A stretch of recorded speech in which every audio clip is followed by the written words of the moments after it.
Nicoleles lidera equipes que estão revolucionando a neurociência e poderão em breve ajudar pessoas paralisadas ou trazer esperanças para quem sofre do mal de Parkinson. Testes em ratos já acabaram com os sintomas da doença.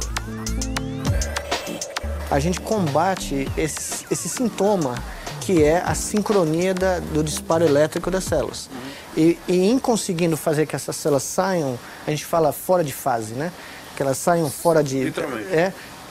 O sistema motor volta a poder funcionar de uma maneira normal. Veio a mais recente descoberta da equipe de Nicoleles, um tratamento para melhorar os sintomas do mal de Parkinson.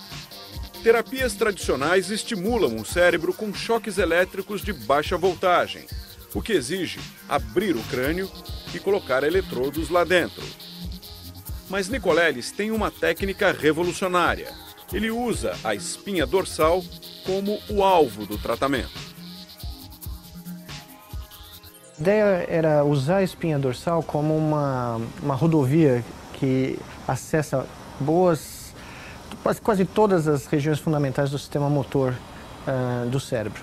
E aí, curiosamente e paradoxalmente, usar essa via para introduzir ruído no cérebro, para fazer com que as células que na doença de Parkinson estavam disparando todas juntas, que é isso que acontece, elas começam a disparar todas de uma forma rítmica, todas ao mesmo tempo, ou boa parte delas ao mesmo tempo, de uma maneira muito previsível, de uma maneira muito ordenada. Mas essa ordem produz os sintomas da doença, a dificuldade de se locomover, o tremor, né?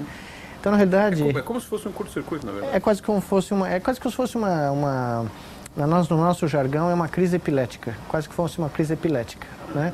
Na epilepsia, as células também disparam todas juntas e aí você perde a consciência, né? Fica uma coisa...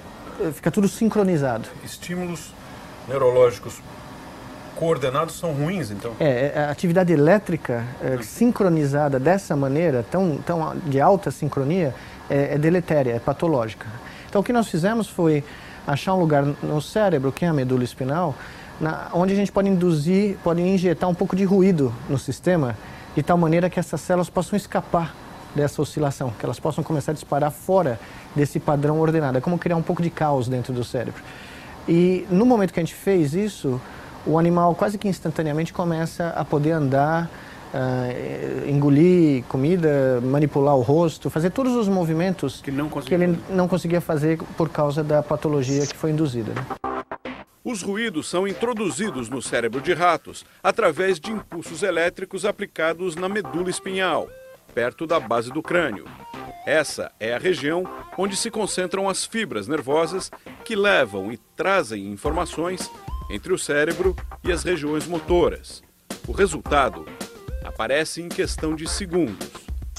2 a 3 segundos.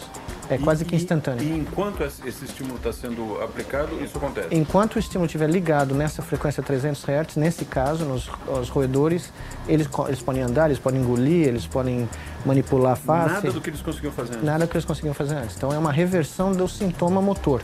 Os sinais coordenados continuarão vindo do cérebro, mas você vai criar um... Eu vou criar um distúrbio. A doença vai continuar a progredir, né? Porque a gente não atua, não é uma cura da doença. O processo neurodegenerativo, isso é bem importante, fique claro, né? O processo neurodegenerativo continua a progredir. Todavia, a gente combate esse sintoma que é a sincronia do disparo elétrico das células. E em conseguindo fazer que essas células saiam, a gente fala fora de fase, né? Que elas saiam fora de... Literalmente. O sistema motor volta a poder funcionar de uma maneira normal. Nós só tivemos essa ideia porque o laboratório aqui tem múltiplas linhas de pesquisa e a gente olha em muitas coisas ao mesmo tempo, né? Então, há mais ou menos 10 anos atrás, eu estava interessado por um período em estudar formas de tratar a epilepsia sem ser com medicação. E literalmente, exatamente. E nós descobrimos, na época teve um relato que um nervo que passa aqui no pescoço, chamado nervo vago, se você estimulasse ele, você tinha a chance de parar com crises epiléticas. Mas o problema do vago é que ele enerva o pulmão, o coração, então tem efeitos colaterais que poderiam ser sérios, né? E desde que eu estudei no Brasil, eu lembrava que o nervo trigeminal, que é um outro nervo muito grande aqui na face, contém o mesmo tipo de fibra que o nervo vago contém, só que ele só inerva a face e os músculos e a pele, né, da face. Não tem um efeito colateral importante. E nós estimulamos o nervo trigeminal e conseguimos desincronizar os neurônios de uma crise epilética. Nós publicamos isso, foi um trabalho que foi muito interessante 10 anos atrás. Teoricamente, numa crise epilética, a face, pelo menos, não A face, exatamente. Foi o que nós vimos nos ratos. Nós conseguimos um efeito até que global nos ratos, do corpo inteiro, né? Aí, quando eu vi o padrão dos animais com Parkinson, quando a gente começou a registrar, eu olhei o padrão, é aquele negócio que nem astronomia, né? O cara que viu uma estrela olha para outra, reconhece. Eu olhei o padrão e falei, pô, é a mesma coisa. Então, é capaz de funcionar. E, com exceção do Rômulo, que é o primeiro autor, o meu estudante do Chile, que comprou a ideia na hora, todo mundo olhou para mim e falou, você está louco, né? Isso é Parkinson, não é epilepsia. Eu falei, mas e se Parkinson for um tipo de epilepsia? E é? E a nossa conclusão é que é. A nossa conclusão é que evidentemente, é um tipo especializado. Só que não aguda. E não é aguda, é crônica, e é de uma magnitude menor, né? Por isso que você não perde a consciência durante esses tremores e a dificuldade de locomoção. Mas, do ponto de vista genérico, é como se fosse uma pequena crise epilética contínua, né? E foi aí que nós decidimos começar com o nervo trigeminal. Nós estimulamos o nervo trigeminal, o rato começou a mexer a cabeça. Eu falei, vai funcionar, nós só precisamos achar o lugar onde o corpo inteiro vai... E aí é a medula espinal. Aí nós fomos para a medula